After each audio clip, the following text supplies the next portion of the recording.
Black Creative Intelligence presenta.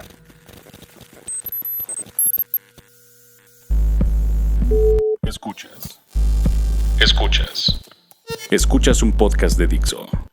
Escuchas Creative Talks. El podcast donde hablamos de creatividad, futuro, innovación, medios, disrupción y emprendimiento. Con Fernanda Rocha y John Black. Por Dixo, la productora de podcast más importante de habla hispana. Por Dixo. Bienvenidos a las Creative Talks Podcast, este podcast que habla de creatividad, innovación, diseño, futuro, negocios, y le doy la bienvenida como cada edición a Fernanda Rocha. Hola, ¿cómo están? Estoy muy contenta como cada episodio de estar acá con ustedes. Bienvenidas y bienvenidos. En esta línea del tiempo estamos terminando, Fer, ya el 2020 y empieza como el momento de las reflexiones y las cosas que comienzan a consolidarse de este fin de año y de lo que va a ser los próximos años por venir. Recuerden que este podcast se emite desde Dixo.com. Tema de la semana. Este es el tema que nos robó totalmente la atención. Tema de la semana. Y bueno, como el tiempo apremia, vamos a comenzar rápidamente hablando de la organización piramidal contra la ágil. Y la verdad es que quiero hablar de este tema porque siento que tenemos muy mal entendido el tema de las metodologías y todo lo que gira alrededor de la cultura ágil o agile, ¿no?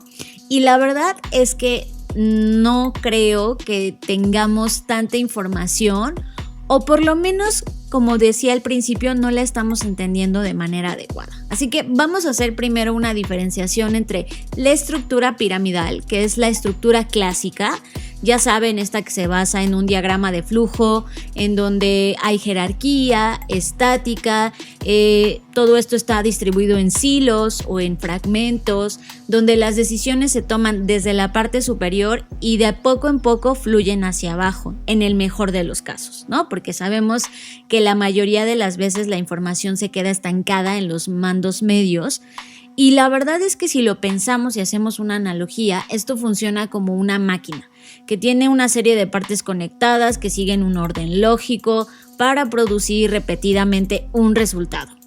Los empleados o las personas que integran este tipo de organizaciones realizan tareas rutinarias con roles predefinidos, existe una especie de sensación de orden y control organizacional en un entorno estable pero predecible. Y en esta estructura, los gerentes que logran realmente conectar a los altos mandos con los bajos, a veces se ven como, pues, digamos que entorpecidos por la estandarización de procesos y la burocratización de la organización. Y eso es lo que hace que a menudo esta estructura sea, si bien estable, pero rígida y lenta. Y hoy, con todos los cambios que estamos viviendo, con todas las cosas que están ocurriendo, pues nos damos cuenta que realmente este sistema piramidal quizás no es el mejor. La semana pasada hablábamos de cómo Apple innovó en su modelo y cómo trabajaba más bien como en especie de células, ¿no? Y a eso quiero llegar con este tema de cómo llegamos de acá con todas estas teorías, digamos que mucho más enfocadas a la organización taylorista, ¿no? Que se enfocaban en aumentar la productividad mediante la mecanización y especialización del trabajo.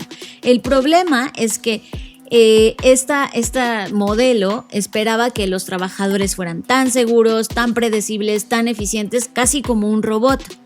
Tanto así que se convirtieron estas personas tanto en robots que hoy es muy fácil que cualquier robot los desplace. Ese es un comentario rudísimo, Fernanda Rocha, porque de alguna manera nos convirtió en algo objetivizable. Es como de, eres un objeto que funciona cuando funciona y cuando no funciona te reemplazo por otra cosa, por otro objeto que hace mejor probablemente el trabajo que tú.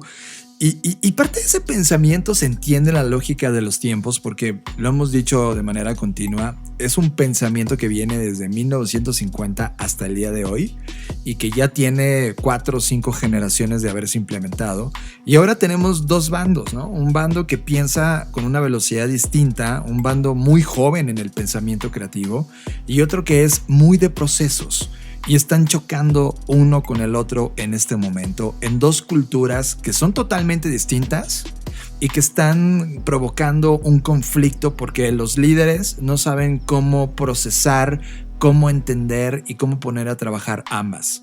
Y la clave está justamente en pensar menos en organización y más en organismo.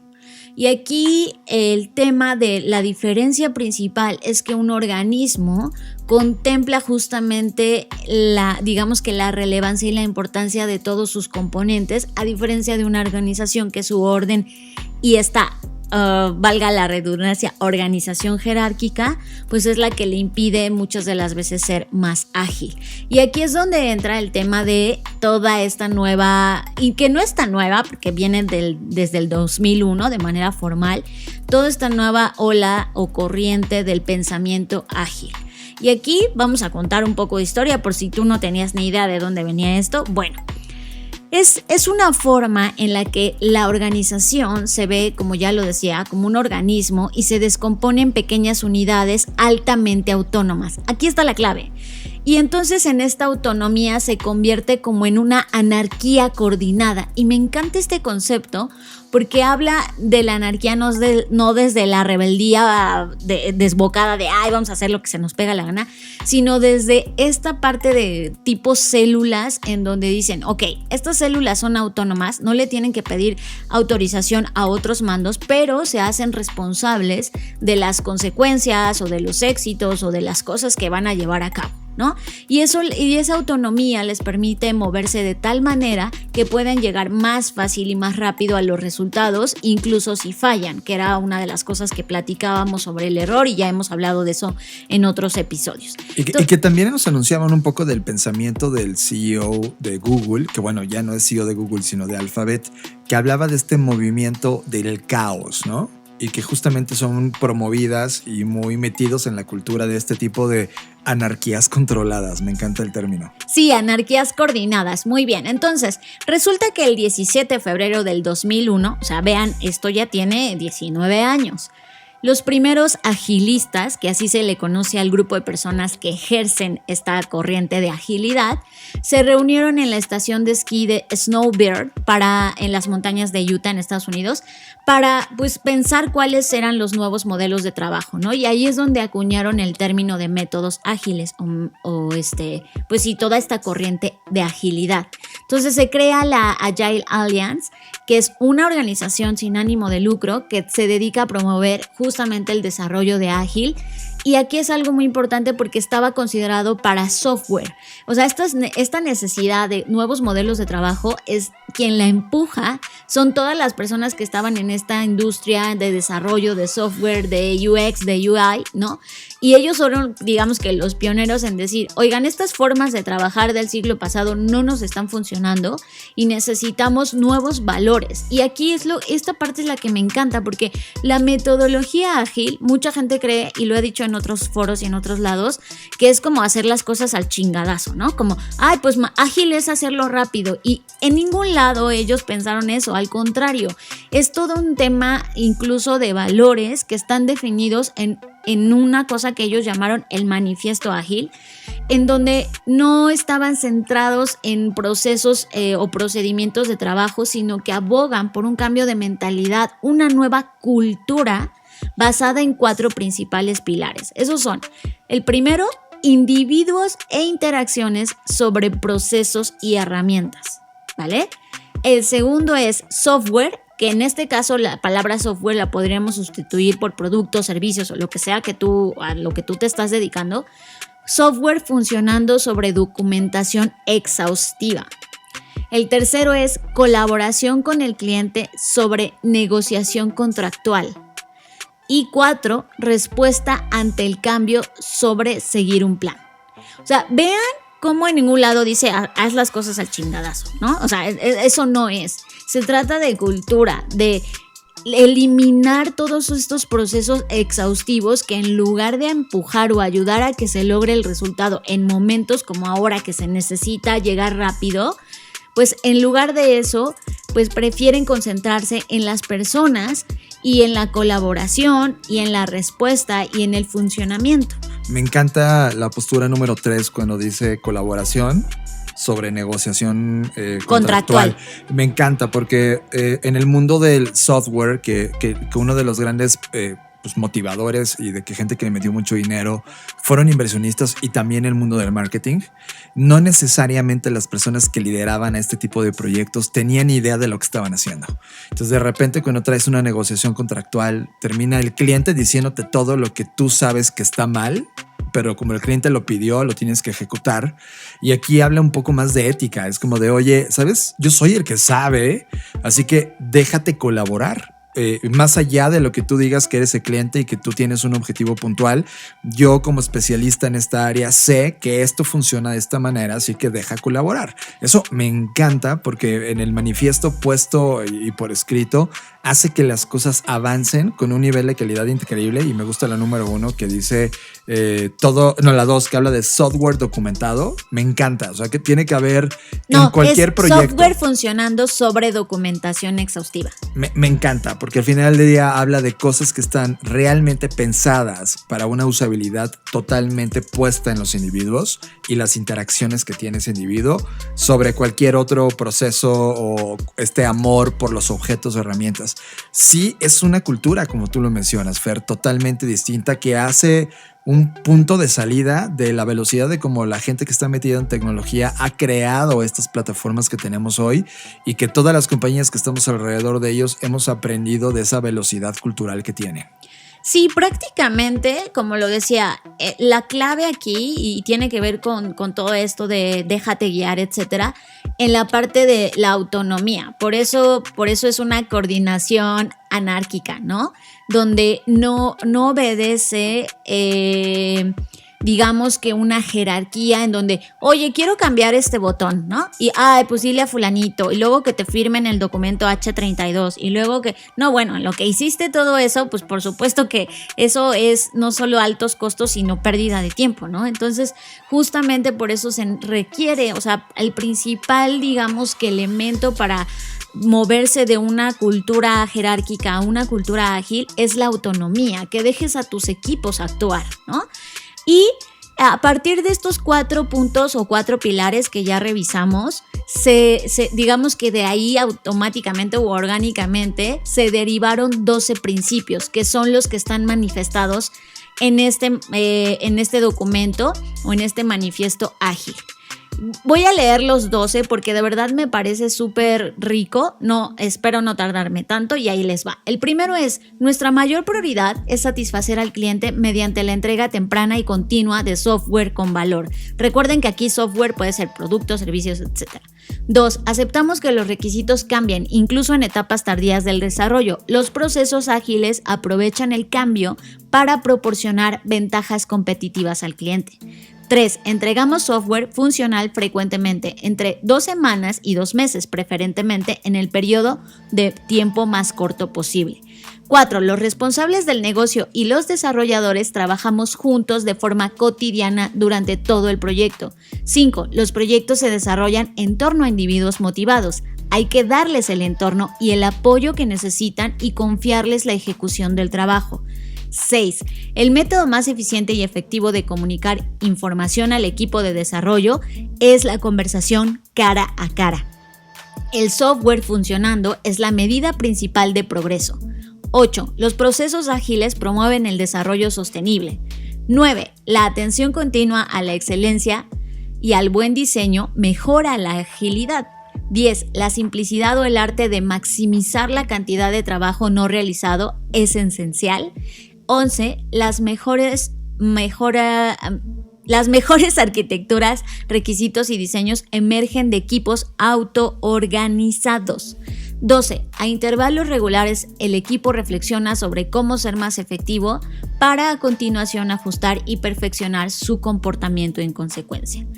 Si se dan cuenta, en todos estos 12 principios repito, en ningún lado dice haz las cosas al aventón o al chingadazo. No se trata de hacer eso, se trata de generar cultura. No puedes tú migrar de un modelo cualquiera que tengas ahora, jerárquico, de cascada o del que tú tengas, a un modelo ágil si no preparas a las personas. Si las personas no son capaces de autogestionarse, autoorganizarse, difícilmente van a poder implementar una metodología ágil o un proceso de trabajo ágil, porque no se van a sentir ni con la confianza, ni con el poder, ni con la autoridad de poder ejercer ese poder. Entonces, es un tema de cultura y eso es algo que las compañías deben entender. Y tú que estás escuchando esto, si estás en un proceso, porque además ahorita con el tema del COVID nos ha ocurrido que muchos de nuestros clientes están atravesando un proceso de nuevas culturas, ¿no? Y migrando a la cultura ágil. Pero el problema o la fricción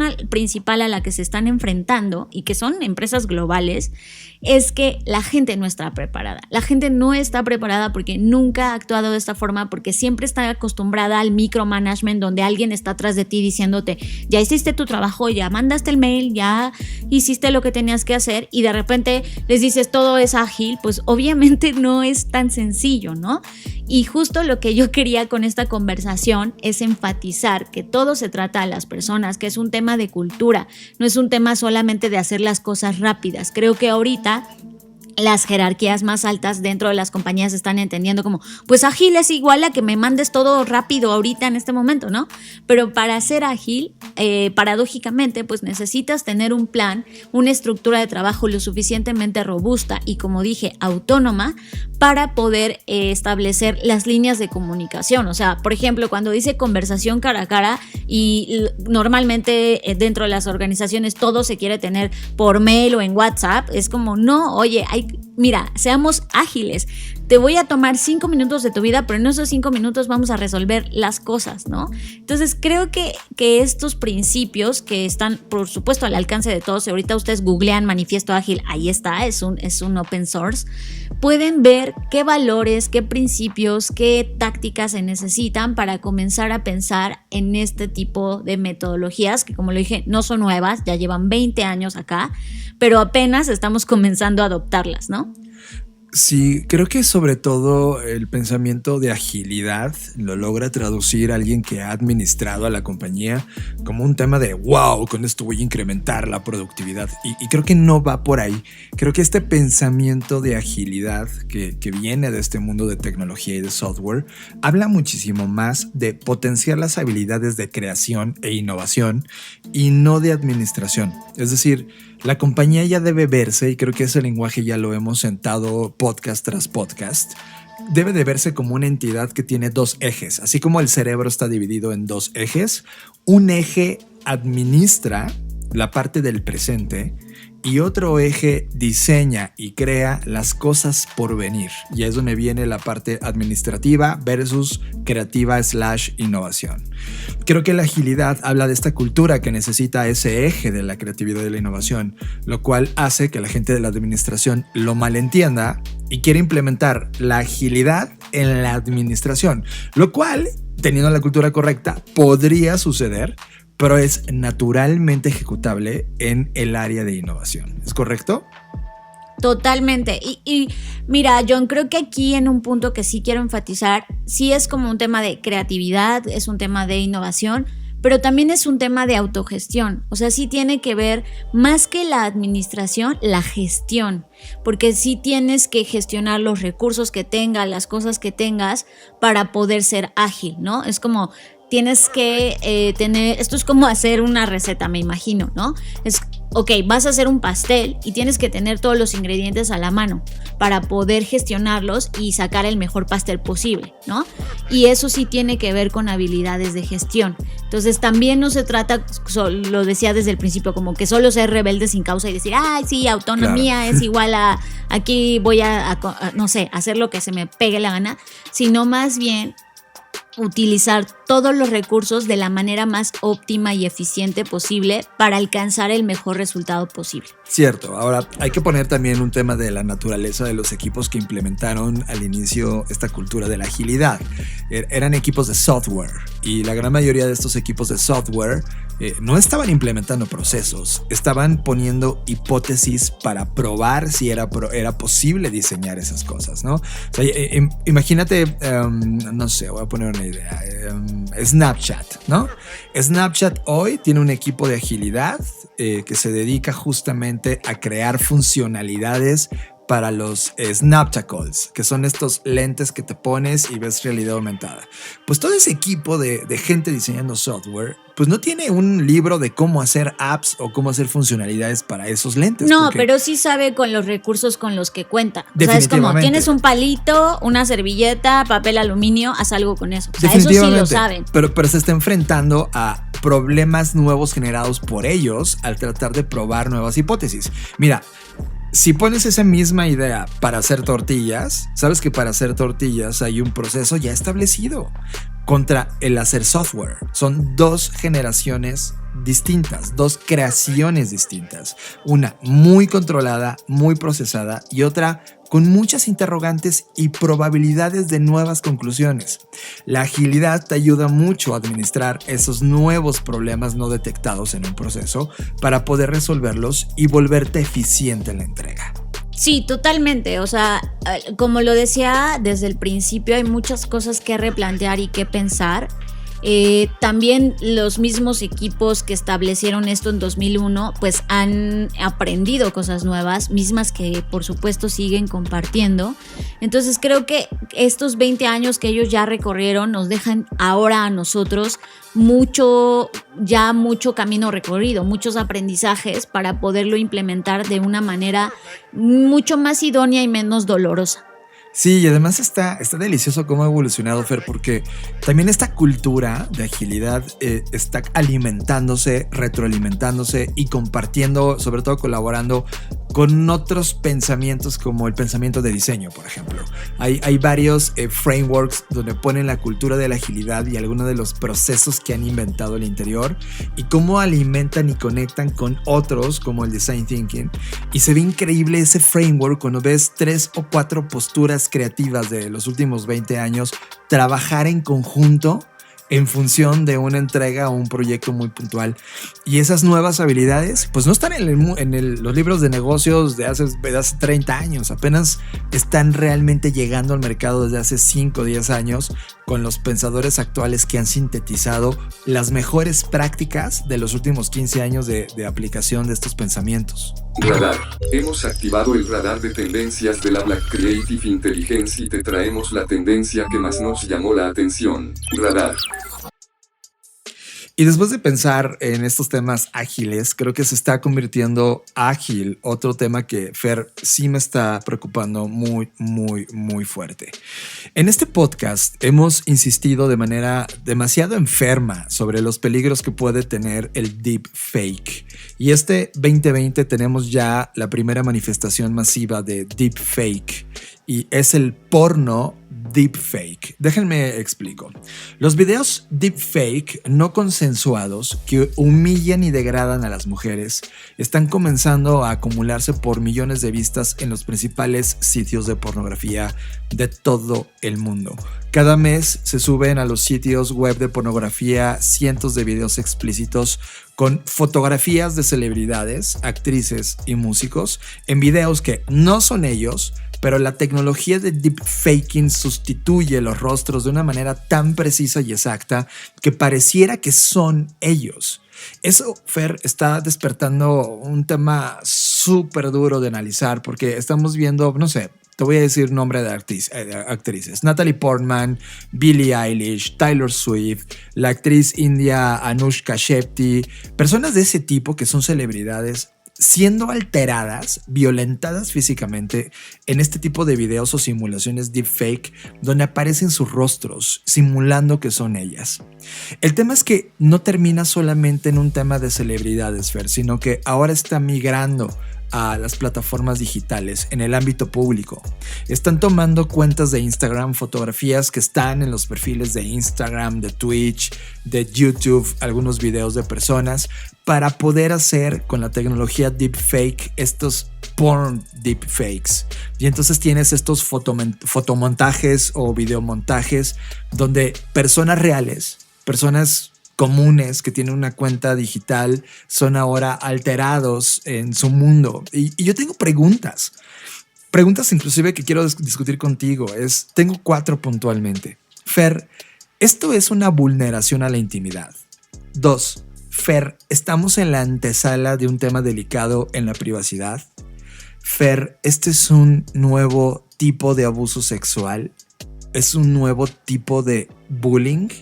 Efectivamente, como lo mencionas, hemos estado a lo largo de diferentes episodios hablando sobre los posibles escenarios que podrían devenir a partir de estas tecnologías, ¿no? Y creo que desafortunadamente me parece algo que ya veíamos venir y que nos obliga a todos, hablo como sociedad, a sí insistir en la reglamentación que va a tener esto, en la legislación que va a tener esto, ¿no? Porque, por ejemplo, ahora en México con el tema de la ley Olimpia, en donde ya se pena todo este tema del envío de packs o fotografías en este tono pues sexual, ¿no? Que te vulneran y que tú se las mandas a alguien porque confías en esa persona y de repente esa persona decide publicarlas. Lo que quiero decir es que con trabajos hemos llegado ahí luchando mucho las mujeres y haciendo mucho insistencia en este tema. Y de repente cuando creímos que ya avanzamos y solucionamos, surge un nuevo problema. Y creo que así va a ser, porque la tecnología va demasiado rápido, ¿no? Y aquí es donde entra pues esta idea de la tokenización o la verificación de que ese ser digital no eres tú, ¿no? Ya lo habíamos platicado cuando hablamos de Digital Self, que era esta idea que tenemos sobre que en el futuro tú vas a tener una réplica digital y esta réplica digital te va a poder asistir y hacer otras actividades que quizás tú no querías hacer o no podías hacer, etcétera. Es como un asistente, pero eres tú mismo en otra versión digital. Y de repente pasa esto y para mí lo primero que se me viene a la mente es justamente si necesitamos que se tokenice, que se verifique, así como existen hoy los perfiles verificados, pues va a tener que haber todo un pues no sé si sistema o personas, lo que sea, verificadores o, ¿sabes? Como que digan esta persona si es o no es, pero en el inter, en lo que verifican si eres o no eres o etcétera, yo sí considero que esta es una nueva forma de abuso sexual, es una nueva forma de pues sí, porque además, o sea, lamentablemente lo primero, a quienes vulnera primero son a las mujeres, ¿no? Sí, entonces es como justamente llevar todo lo que está pasando ahora a estos extremos o estos terrenos, ¿no? Exacto. Hay una app que es para una plataforma muy parecida a WhatsApp, que se llama DeepNote. Esto corre, si no me equivoco, en Telegram. Es una funcionalidad de Telegram que lo que hace es que hace un fotomontaje casi exacto vía inteligencia artificial, en donde simula y dada la base de datos de cuerpos, texturas, colores, etcétera, de todos los cuerpos humanos posibles, hace un montaje y una interpretación con base en una fotografía tuya. Y eso fue un escándalo durísimo que hace un par de semanas experimentamos, porque los usuarios de esa plataforma llamada Telegram estaban explotando en el uso de este DeepNote, que es esta app que les digo que se monta a Telegram, y sinceramente abre el debate, Fer. Estamos viendo, creo que esta es la puerta de entrada de un problema social bastante grave, bastante agudo, bastante complejo, en donde la cultura digital de nosotros está siendo puesta a prueba porque estamos matando los límites de la decencia. Y no quiero sonar como un tío de 80 años, ¿no? Pero esto no puede continuar así. Sí, creo que lo duro es que esto no se va a detener. O sea, reitero lo que dije al inicio. Cuando creemos que ya estamos resolviendo un problema, de repente va a surgir otro y cada vez más rápido y cada vez más agresivo. Y mientras... y ¿sabes qué? Es que además, paradójicamente, nosotros mismos lo provocamos. O sea, hemos dicho muchas veces cuando salieron estas apps o estas funcionalidades donde decía, ay, ¿quieres saber cómo te vas a ver de viejito? ¿O quieres saber cómo eras cuando eras niño? ¿O quieres saber qué pasaría si fueras mujer? Todas esas aplicaciones que nos parecen divertidas y que mucha gente, o sea, la última vez alguien me ponía, y alguien conocido, no voy a decir su nombre, pero alguien conocido ponía, es que no me puedo resistir, ¿no? Y era como... esa parte de no me puedo resistir a ser parte de estas aplicaciones es la consecuencia es esto. O sea, tú piensas, ay, solo es para entretenerme, pero sabemos perfectamente que todo eso es data, información que se está almacenando y interpretando todo el tiempo y que al final deriva en estos entregables que son pues desafortunados, son terribles, o sea, no deberían ser, pero ahí están y lo peor es que los alimentamos sin ser conscientes o sin querer aceptarlo. Media, todos los contenidos que estamos viendo, series, videos, media. Fernanda Rocha, bajo este último tema que hemos discutido aquí en las Creative Talks y ahora en la sección de media, hay un documental que justamente explota esto que tú dijiste la última vez de no me puedo resistir. Esa frase condescendiente de debilidad humana. Y digo debilidad humana no como un tema para menospreciar a la humanidad, sino porque realmente tenemos unos problemas cognitivos y de cerebro que son bias, que es la manera en cómo nos comportamos, y psicológicamente las compañías tecnológicas han utilizado esos bias para manipularnos, para provocarnos placer o adicción a las pantallas o a sus servicios. Y eso es lo que este documental está haciendo. Creo que 2020, Fer, lo vamos a recordar como uno de los años en los que comenzamos a preguntarnos qué estamos haciendo con las plataformas digitales. Tenemos The Social Dilemma de Netflix, que comenzó masivamente con esta pregunta e hizo que muchas personas voltearan a ver y se preguntaran cómo funcionaba el mundo de las plataformas digitales. Y ahora una directora llamada Shailini Cantaya creó este documental que se llama Code Bias, en el cual revela cómo los prejuicios raciales y de género inherentes se integran ahora en los algoritmos y en la inteligencia artificial, definiendo las cosas que tenemos hoy en el mundo digital y definiendo qué significa belleza, quién sí puede tener empleo, quién sí puede tener oportunidades.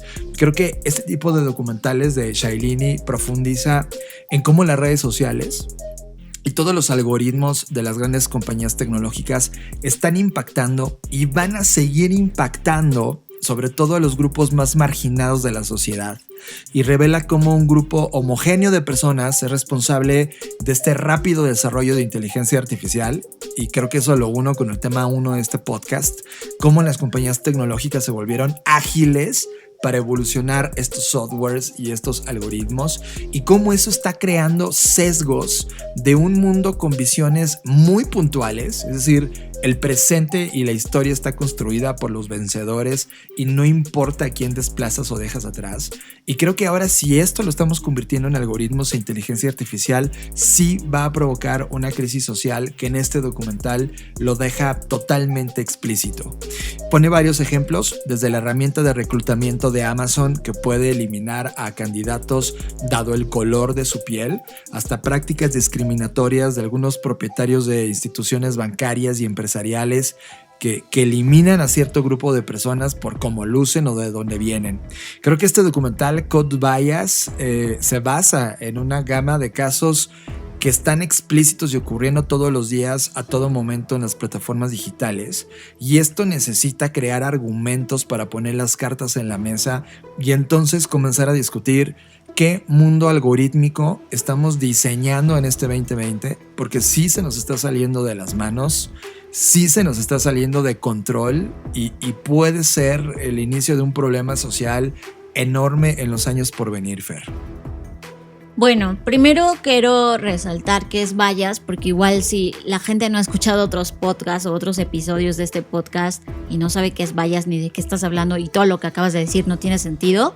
Bueno, los vallas son sesgos que se tienen pues de diferente, hay muchas clasificaciones, ¿no? De los sesgos que tenemos, que son todas aquellas cosas que no podemos ver o no alcanzamos a ver porque pues tenemos este tipo de cegueras. Son como si fuéramos un auto, nuestros puntos ciegos, ¿no? Esos son los vallas o los sesgos. Entonces, una de las cosas que hemos hablado mucho también en este podcast es justamente que estamos condenados a repetir estos patrones o estos sesgos, porque el que nosotros creemos, y hablo de crear, no de creer, creemos cosas nuevas, pues hace que esas cosas nuevas, llámese tecnología o lo que sea, hereden estos sesgos, ¿no? Y entonces aquí el problema es que justamente en todo el tema de informática y de programación y de código, pues no es la excepción, y justamente en todo eso también estamos llevando nuestros sesgos de pensamiento, nuestros sesgos de la normalización del racismo, de la inequidad, etcétera, ¿no? Entonces todos estos sesgos raciales y de todas estas clasificaciones, pues estamos repitiéndolos en estas cosas nuevas que estamos creando. Y eso explica mucho de la polarización que tenemos hoy en el ambiente social. O sea, Estados Unidos y las elecciones que acaban de ocurrir en esta línea del tiempo nos hablan de un país absolutamente dividido, pero cuando volteas a ver los países latinoamericanos o distintos países del mundo, la situación es idéntica. Entonces creo que hay claramente un divisionismo diseñado tal cual, y que está explotando estas debilidades o vallas que tenemos los humanos para sacarle un partido a su propio negocio, y eso necesita hablarse y puede ser muy importante para el desarrollo social que nos toca a nosotros debatir en los años que vienen, Fer. Sí, lo que pasa es que esto nos está pasando con todo. O sea, el código en este documental pues abarca desde una arista, no muy puntual, pero si nos vamos al diseño, si nos vamos a cualquier cosa que hemos creado como seres humanos, pues estamos repitiendo estos patrones, estos sesgos cognitivos. Y es algo de lo que debemos hablar, porque obviamente si nosotros estamos creando o programando un sistema de inteligencia artificial que es racista, o sea, de nada sirve, y todas estas teorías de que los robots o las máquinas nos iban a salvar, por supuesto que no, mientras sigan teniendo estos sesgos. Los dejamos con la directora del documental Code Bias, Shailini Kantaya. Coded Bias is a film that follows an MIT Media Lab researcher named Joy Buolamwini as she discovers the startling fact that most commercially available facial recognition technology does not see dark faces or women with accuracy, and her journey to push for the first ever legislation that would govern these technologies. Technology is a reflection of its creator. We think we're making technology, but behind that sort of Wizard of Oz curtain, there's just people. And so technology reflects our biases, our past inequalities. It runs off data, and data is about history. And so I would say technology is a reflection of ourselves. Estás escuchando Creative Talks Podcast. Fer, seguimos en la sección de media y hay algo que me volvió feliz. Hace una semana me enseñabas un proyecto que está haciendo la gente de Massive Attack. Massive Attack es, tengo que decirlo, una de mis bandas favoritas de toda mi vida. Y ha estado trabajando con el centro Tyndall para la investigación del cambio climático, y se ha venido preguntando la banda cómo la industria de la música en vivo puede comenzar a trabajar en la reducción de las huellas de carbono con respecto a todo lo que está ocurriendo en la industria. Es decir, cuando tú sales de tour generas una cantidad de basura, tienes un impacto de carbono impresionante, transportación, tecnología, uso de plásticos, etcétera, que ahora Massive Attack está preguntándose cómo hacemos, dado que estamos todos en un parón. Muchos están creando evidentemente música, pero Massive Attack está creando también la experiencia de la música. Así que la banda encargó un informe sobre este tema en el 2019 y con estas recomendaciones que pudo encontrar estuvo planeando un concierto bajo en carbono que de hecho iba a suceder en la ciudad de Liverpool, pero gracias al COVID se canceló. Pero Massive Attack está experimentando ahora y dando recomendaciones importantes para la industria de cómo podrían ellos tomar en serio este tema de cuidado ambiental, y ha creado este cortometraje narrado por Robert 3D de Naya de Massive Attack, donde nos deja ver este desafío que está entrando la industria musical y tratando de ser muchísimo más éticas con el planeta. Los dejamos con un fragmento de este documental donde Robert 3D nos habla justamente de este proyecto. As a touring band, we've always been aware of the damage our industry and its behavior does to the environment. Through the years, we've taken steps to mitigate our carbon footprint, but these steps have always been unilateral. Once the UN IPCC 1.5 report called for rapid, far-reaching and unprecedented changes in all aspects of society, we knew we had to go a lot further. We contacted the Tyndall Centre for Climate Change last year and plan to work with them on solutions for decarbonisation. Like everyone else, we had no idea that our plans would suddenly be put on pause. And with the live events sector now devastated and receiving so little support from government, the challenges become more complex. We've been working with Massive Attack to look at their own emissions from their own tours and what they can do to address that, to change that. And so whilst we as the kind of bean counting academics are working out the emissions from their tours, they've actually gone off and just started getting into, let's start trialing this and looking at new ways of doing things. So it gives us a real kind of live environment to get the findings from our work into. So mainly our work is about looking at their tours and then working with them and other people across the music sector to say, how could we do things differently? How could we reassemble the way that we do live music? Estás conectado a Creative Talks Podcast. Y estamos felices porque cada vez que tenemos un tripulante en este podcast, realmente nos pone con un punto de vista y nos pone a pensar de cosas totalmente distintas que no estábamos viendo en nuestro radar. Así que nuevamente, como cada mes tenemos a este tripulante, Genaro Mejía lo tenemos en las Creative Talks Podcast. Hola, ¿cómo están? Amigos y amigas, qué gusto escucharnos en esta cápsula de Bar Emprende para Creative Talks. Muchas gracias a Fer y a John por la invitación. Vamos a platicar en esta ocasión de Gaby León, una empresaria mexicana que hace 21 años fundó Gresmex. El éxito de ella comienza la historia con una enfermedad de un rotavirus que afectó a su hijo de 2 años. El niño fue llevado a hospitales, lo vieron muchos médicos y nadie lograba sanarlo. Ella estaba encargada de investigación nanotecnológica y entonces, desesperada, pues se metió al laboratorio y se puso a buscar una solución para curar a su hijo. De ahí nació una nanopartícula que yo le llamo la molécula mágica, porque tiene la facultad de combatir cualquier virus, bacteria, hongo, sin dañar las células sanas del ser humano. Gaby no solo curó a su hijo, sino que desarrolló una fórmula y una marca que se llama Eviter, a través de la cual produce geles antibacteriales, produce sanitizadores, produce ahora también con la pandemia unos cubrebocas con esta nanopartícula que te protegen el triple que un cubrebocas normal, y recientemente creó un suplemento alimenticio en unas pastillas que ayudan a mejorar tu sistema inmunológico. O sea, wow, la verdad, la chava es increíble. Pero pues tiene 21 años que creó Gresmex y hasta ahora, en plena pandemia, está alcanzando el éxito. Le costó 21 años consolidar su empresa y tuvo que pasar una pandemia para que lograra el éxito. En el camino ella enfrentó un chorro de problemas.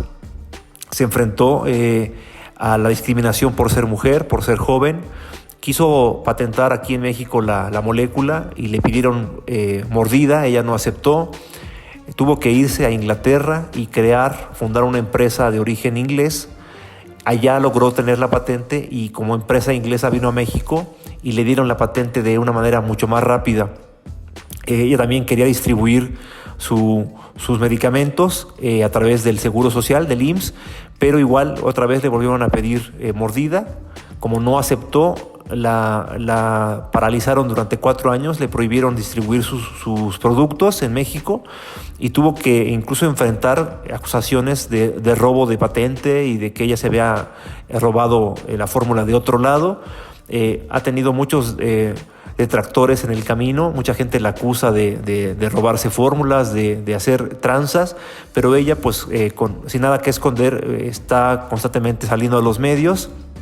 Recientemente la entrevistamos para Bar Emprende, estuvo con nosotros y pues, la historia de ella es una historia de empeño, de trabajo, de esfuerzo, de resiliencia y de resistencia. Gaby podía ser millonaria desde hace mucho tiempo, pero ella siempre ha tenido el afán de salvar vidas y de ayudar a los demás. En 2013 en 2013 regaló un cargamento completo de Eviter, de su producto, y lo envió a Liberia, en África, para tratar de combatir una pandemia de ébola que había allá. Salvó muchas vidas gracias a esto y tan así fue reconocida que el presidente Obama, en una visita a México cuando vino para acá, la invitó a desayunar para agradecerle la labor que había hecho por la humanidad. También Christine Lagarde, la que fue directora gerente del Fondo Monetario Internacional, también la invitó a conocerla y le dijo por una llamada telefónica que la admiraba mucho, que gracias a mujeres como ella el mundo podía ser mejor.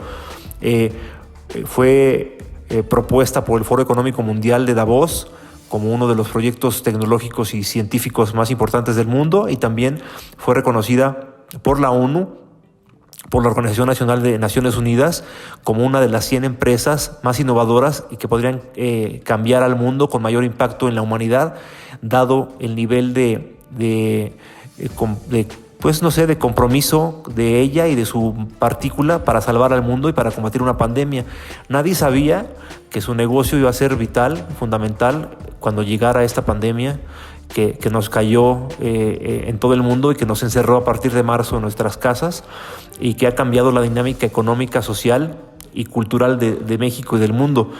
Hoy, pues, con esta pandemia, ella está siendo reconocida, le están comprando su producto en China, en Emiratos Árabes, en Rusia, en toda América Latina, en Estados Unidos.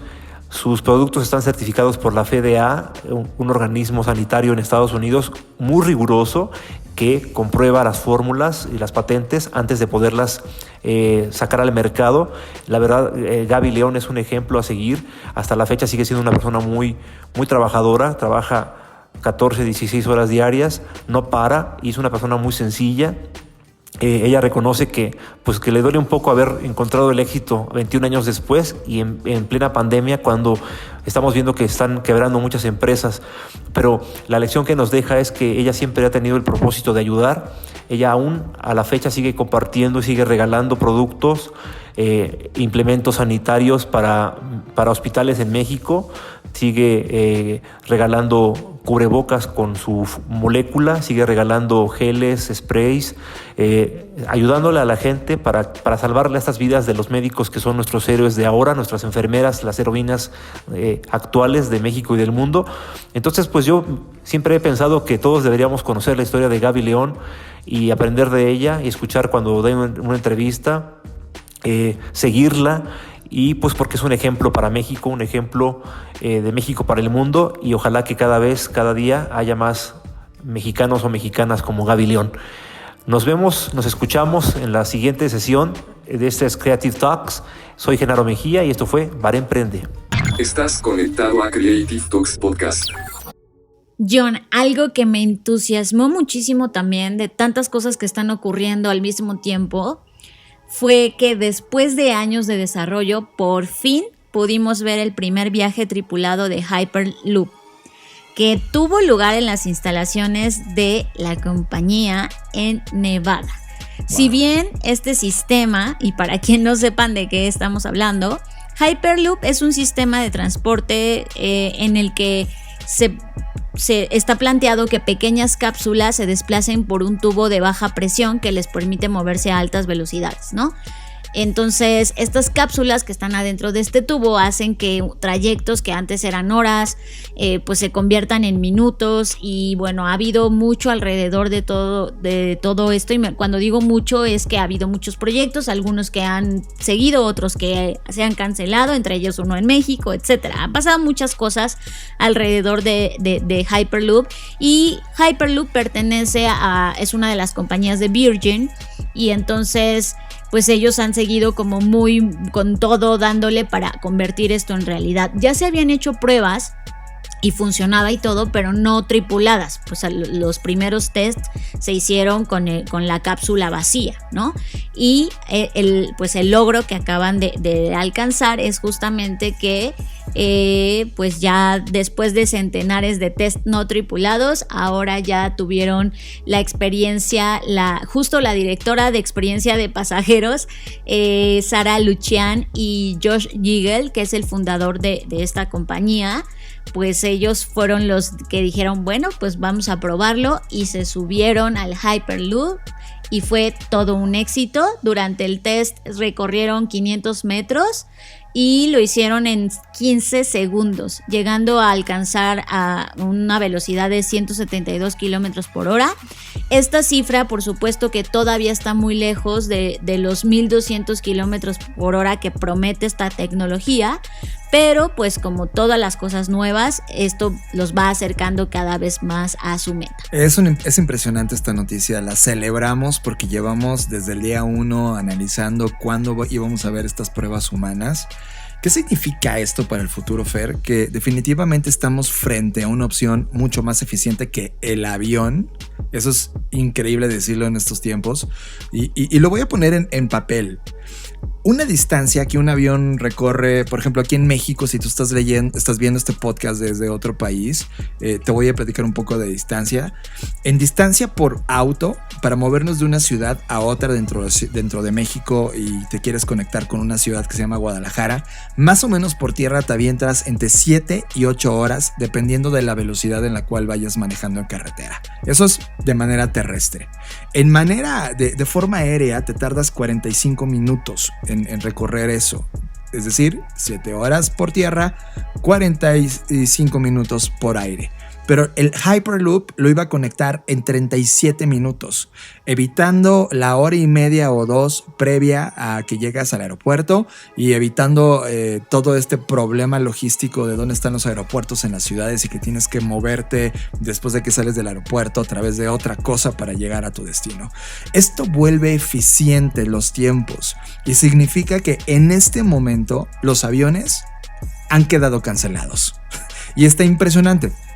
Aquí en México, en esta semana tuvimos pues ya la llamada de quiebra de una de las aerolíneas, y está pasando con aerolíneas de todo el mundo, y están quebrando básicamente por 2 cosas. 1, que evidentemente los vuelos se desaceleraron por tema del COVID, y 2, el mantenimiento de la flota aérea con base en la tecnología combustible que tienen ya no es viable en los costos, y ya no es viable para la carga de ozono que tiene el planeta, de tal manera que o se vuelven eficientes o desaparecen. Y creo que Hyperloop es un golpe en la mesa diciendo, oigan, soy mejor opción, soy mejor tecnología. Y esta distancia, esta velocidad de ¿cuánto dices, Fer? 1200 kilómetros por hora. Bueno, la velocidad que prometían desde el principio era, sí, 1200 kilómetros por hora. Es una brutalidad. Es una brutalidad, y creo que estamos a menos de media década de empezar a ver comercialmente el Hyperloop conectándose países y continentes en velocidades y tiempos que nunca habíamos visto en la historia, con una eficiencia extraordinaria. Celebramos este nacimiento. No sé cómo te sientas tú ahora de ver esto, haber visto estas pruebas, Fer.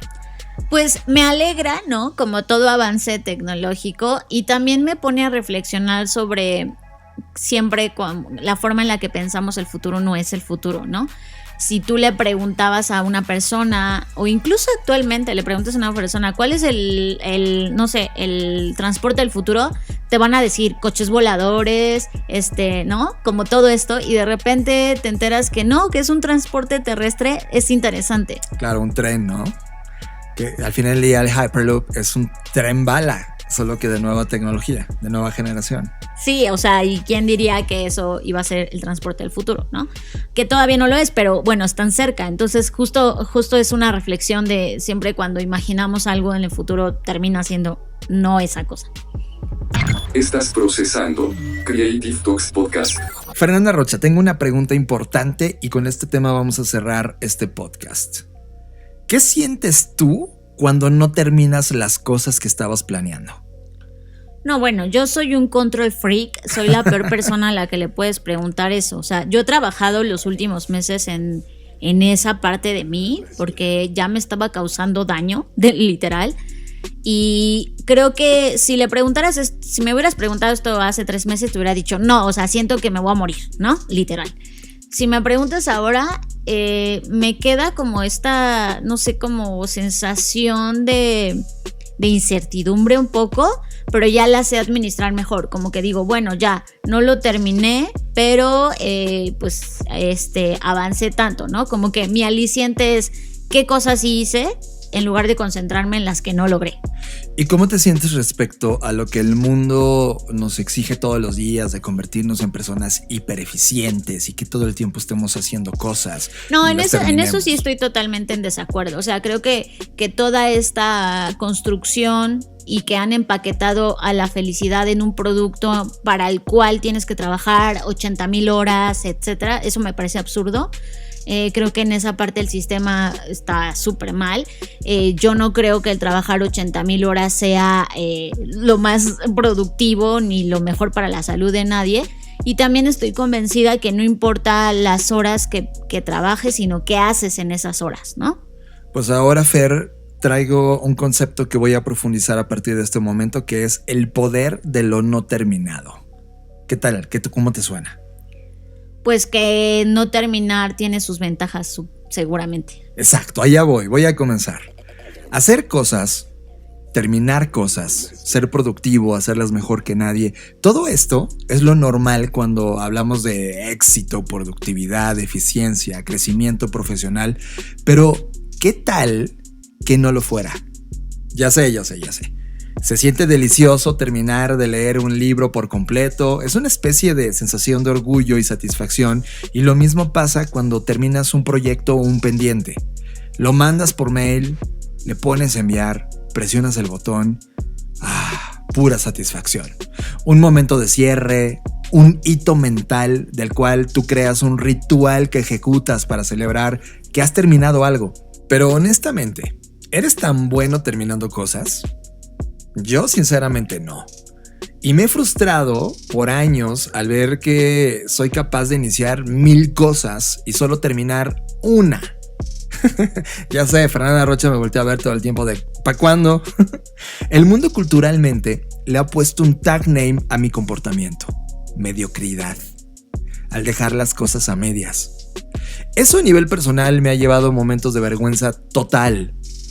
Porque tengo toneladas de libretas con ideas, teras de información con proyectos que un día inicié y que nunca terminé. Cientos de conversaciones autopersonales en mi cabeza imaginando cosas. Y es que me siento muy cómodo con la idea de crear ficciones e historias de éxito futuro en mi mente. Me siento a escribir, a arrancar la idea, a dibujar el concepto, a crear el bosquejo, pero cuando llega la hora de ensuciarme las manos, cuando llega a ese punto en donde deja de ser puro fuego creativo y se convierte en realista procesamiento de productividad, me aburro, lo abandono y literal me voy. Y como si fuera un adicto, busco otro fuego creativo que sacie mi voraz hambre por crear. Seamos honestos, ¿te está pasando lo mismo? podríamos darnos cuenta de que nuestra idea no es tan original como pensábamos, o que no somos capaces de construir o visualizar lo que habíamos imaginado, o que simplemente nos falta fuerza de voluntad y convicción para superar los obstáculos mentales que se nos presentan. Entonces, nos centramos en el final en lugar de reflexionar sobre cómo vamos a llegar ahí. Esto no solo es miope, es perjudicial para nuestra producción creativa. Hay una cantidad de investigaciones que muestran que en lugar de temer, deberíamos abrazar las cosas que están inconclusas. Después de todo, lo que alguna vez se terminó, en algún momento era inconcluso. La tensión y la sensación de inacabado puede funcionar tanto a favor como en contra de nosotros y nuestra creatividad. Toma una foto de esta línea de tiempo. Estás terminando este 2020 y quiero enseñarte una cosa: cómo retomar esas ideas que habías abandonado y tomar lo mejor de ellas para por fin terminarlas. Bloma Zeigarnik y su profesor de psicología Gestalt estaban tomando un café en un animado restaurante, antes de la pandemia, por supuesto. Poco sabía que la conversación que estaba a punto de desarrollarse se iba a convertir en algo interesante en el mundo de la psicología. Mientras esperaban la cuenta, los dos discutieron con entusiasmo una observación extraña que ambos se dieron cuenta. De alguna manera, los camareros parecían recordar mejor las facturas que estaban todavía abiertas y que todavía no habían sido pagadas. Parecía que en el momento en que se pagaba una cuenta, desaparecía de la memoria del camarero. Basándose en esta simple idea, Zeigarnik llevó a cabo una serie de experimentos que demostraron que las tareas sin terminar son más importantes que las terminadas. Sí, ya sé. Te sorprendió tanto como a mí. Sigamos con la historia. Las tareas inconclusas conducen a una tensión cognitiva, una sensación de inquietud, de incomodidad, que nos hace buscar un cierre y volver a él una y otra vez. Este efecto va más allá de recordar elementos individuales de una factura. Afecta si logramos nuestros objetivos, nuestra producción creativa y cómo prestamos atención. Hay 3 formas en que cualquier persona que está creando, diseñando, emprendiendo, puede usar en su beneficio. Tema número 1. Salida creativa. La física nos enseña que una pelota que está rodando es más fácil de acelerar que una que está inmóvil. Las cosas dotadas de impulso quieren seguir moviéndose. Leonardo da Vinci lo sabía, era famoso por ser un gran procrastinador que a menudo ponía a prueba la paciencia de sus clientes. Conservaría algunas de sus obras, cosas que él todavía no terminaba, inclusive décadas después, porque él quería seguir practicando, perfeccionando y dominando varias técnicas de dibujo antes de terminar la pintura. Sabía que el secreto para progresar y hacer algo no era obsesionarse con terminar, sino concentrarse en comenzar. De hecho, lo que aprendimos es que una vez que comienzas una tarea, sin completarla, te encontrarás pensando en esa tarea hasta que, paso a paso, alimentes cada una de las acciones y finalmente la termines. Pero no es magia, requiere constancia. Sin embargo, es fundamental estar atentos al tipo de pensamiento que permitimos que se inmiscuyan y permanezcan en nuestras mentes. No todas las tareas son iguales y no todas contribuyen a nuestro éxito. En realidad es todo lo contrario. Mientras que algunas tareas abiertas crean un impulso que nos acerca a nuestros objetivos, algunos nos la impiden activamente. Mira, revisar tus correos electrónicos, ver tus notificaciones de WhatsApp, perderte en el timeline de tu Facebook, Instagram o ver el soft porn de TikTok sin terminar lo que estabas haciendo, es una pérdida de espacio creativo y mental. Que sí, claro, está dañando tus creaciones. Pero si de estas interrupciones encuentras inspiración, entonces permitirte interrupciones deliberadas y más prolongadas puede ayudarte a alcanzar este objetivo de manera más efectiva y más rápida. Numerosos estudios demostraron cómo las tareas inconclusas no solo mejoraron la memoria, sino que también aceleraron la forma en la que aprendemos y hacemos cosas. Deja de intentar tener razón, acepta el desorden de lo inacabado y usa tu impulso para aumentar la producción creativa. Pero obvio, debes ser honesto para ser selectivo con estas distracciones. Tema número 2. Principios de movimiento y gestalt. Los buenos diseñadores, los buenos creativos, los buenos artesanos saben que lo que dejamos fuera es tan importante como lo que está dentro. Naturalmente sentimos la belleza en ausencia de esta, pero rara vez la apreciamos por lo que es. Se sabe que las formas inacabadas sumergen al espectador y le permiten convertirse en parte del proceso creativo. Si bien la mayor parte del material visual se puede procesar de inmediato, se requiere un poco más de deliberación para darnos sentido de eso que estamos viendo. Todo esto que dices, John, me hace mucho sentido, y si analizo, como te digo, yo he vivido como este estrés de querer terminar todo. Siempre.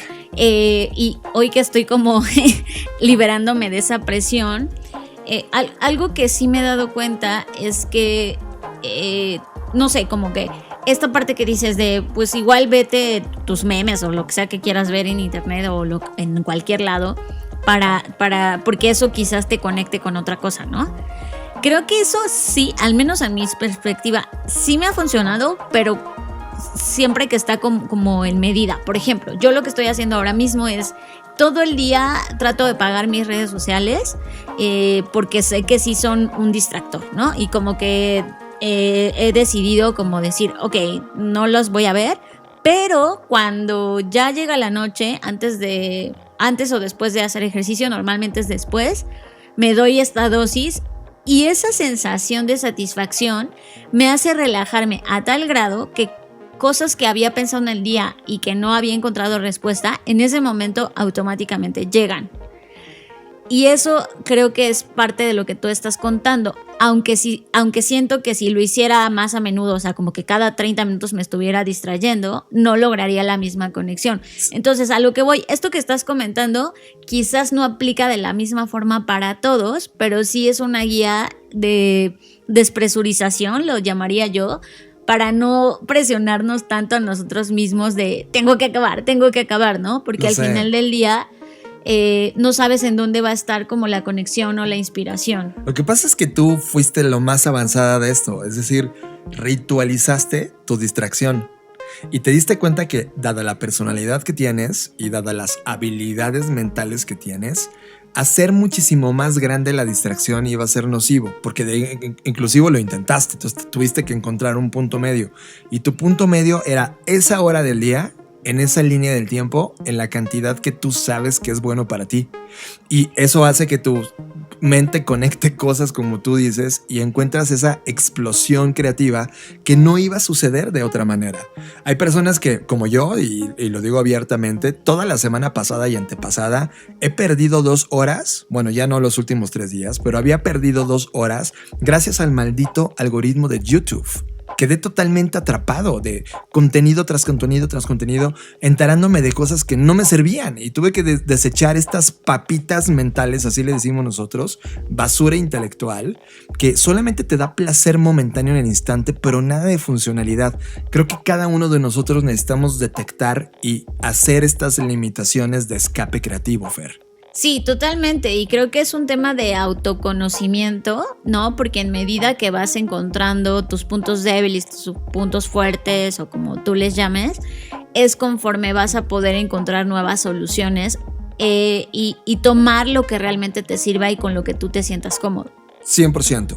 Esto me lleva al punto número 3, mantener la atención de la gente. Creo que la economía de la atención es un término que desconoce la gran cantidad de personas que inclusive usan las redes sociales, pero que en este podcast lo hemos hablado casi todo el tiempo. Si hay una industria que ha dominado cómo mantener la atención de la gente, es la industria del entretenimiento, las redes sociales y el contenido. Y además, hoy están unidas. Ningún otro campo en la historia de la humanidad ha logrado tener pegada a las personas como nos tiene hoy ante las pantallas en donde la estamos consumiendo. Por lo tanto, tiene una eficacia brutal. Estas industrias han dominado la psicología de lo inacabado y nosotros necesitamos aprender de ellas. ¿A poco no sientes curiosidad cuando no acabas tu serie porque el último capítulo que viste está diseñado para no estar terminado y darte hambre para que veas el siguiente capítulo? ¿Te das cuenta? Los trailers, las promociones se apoyan en este poder de lo inacabado. Brindan información sobre el conflicto sin revelar cómo se resuelve el conflicto.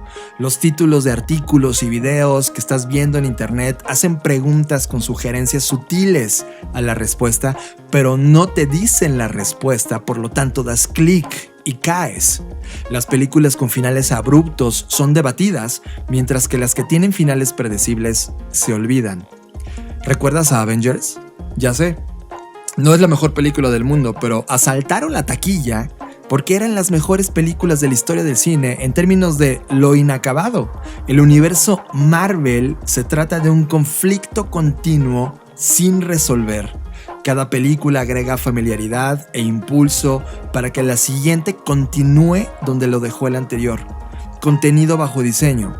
Debes usar ese poder de lo inacabado para infundir suspenso, aumentar la profundidad de tus proyectos, explotar el interés por el contenido que estás creando y las cosas que crees que importan para agregar o eliminar del proyecto que estás construyendo.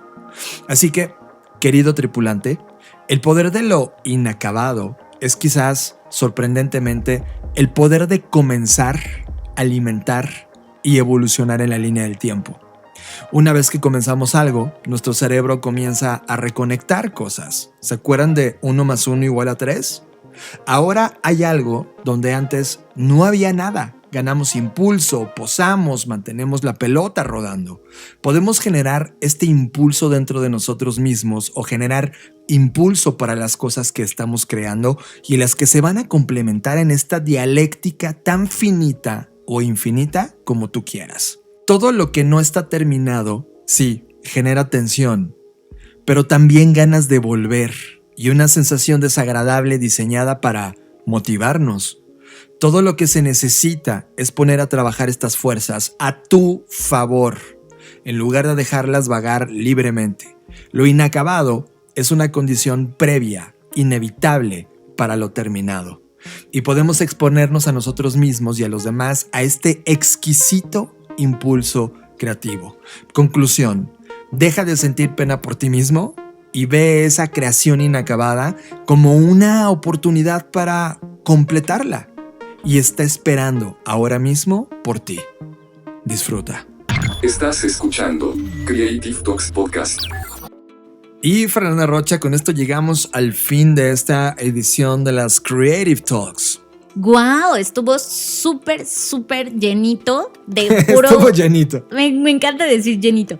Llenito de puro contenido, creo yo, muy útil para los momentos que estamos atravesando todos. Así que espero que ustedes también lo hayan disfrutado. Y antes de despedirme, quiero decirles que estamos próximos. El próximo martes 17 de noviembre vamos a arrancar con el programa de creatividad que se llama justamente así, Creativity and Innovation Leadership. Y la verdad es que no saben, no es porque yo lo haya cocinado, pero quedó delicioso, exquisito. Hemos trabajado muchísimo para darles un súper programa y gracias a todos los que ya se inscribieron y a los que están ahí un poco indecisos, de verdad les digo, no se van a arrepentir. Está increíble. Y pues también invitarlos a que nos sigan en redes sociales, en YouTube. Vamos a tener también una transmisión en vivo la próxima semana, el 18 de noviembre, en nuestro Facebook. Y ahí vamos a hablar del reporte de tendencias que hicimos para 2020. Vamos a revisarlo y vamos a analizar qué cosas se cumplieron, qué cosas evolucionaron, qué cosas se transformaron. Y pues va a ser el preámbulo de preparación para nuestro nuevo reporte de tendencias 2021. Que suena como uno de los mejores que hemos creado jamás. Yo también estoy totalmente feliz, Fer. Creo que la Black School en esta generación 1 se va a convertir en el inicio de algo enorme y cada uno de los proyectos académicos que estamos diseñando están quedando espectaculares. Justo como el tipo de escuela que nos hubiera encantado a nosotros consumir estamos justamente diseñándola. También tengo que decir que en la semana salió un podcast que se llama Unbranded. Lo pueden encontrar en todas las plataformas y me hicieron una entrevista puntual hablando sobre creatividad, marketing y diseño de futuros. Está buenísima la conversación. Búsquenlo. Unbranded está en todas las plataformas. Pues listo. Recuerden que pueden buscarme en @JonathanAlvarez en Twitter y en Instagram. Y a mí me encuentran como @Fernanda Roche. También ya en TikTok, por fin me lancé a ver cómo me va. Y a Blackbot lo encuentran como Blackbot Rocks y a Black School como @soyblackschool. Ha sido un placer coincidir en esta línea de tiempo. Gracias por su momentum que estamos compartiendo ahora mismo y las cosas que nos va a tocar vivir, experimentar, diseñar, crear o destruir. Nos vemos en el futuro.